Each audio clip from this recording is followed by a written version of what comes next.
Anake wong tani omahe ning pinggir kali tan cawe-rawiri golek jenenge ade.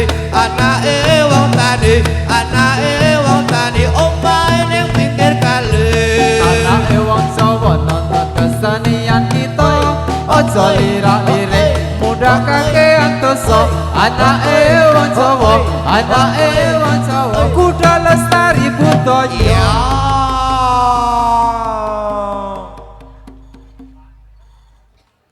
Anake wong tani omahe ning pinggir kali tan cawe-rawiri golek jenenge ade. Anake wong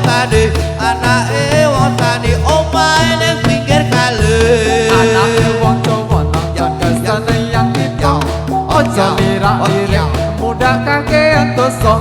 Anake wong Jawa kudu lestari budaya.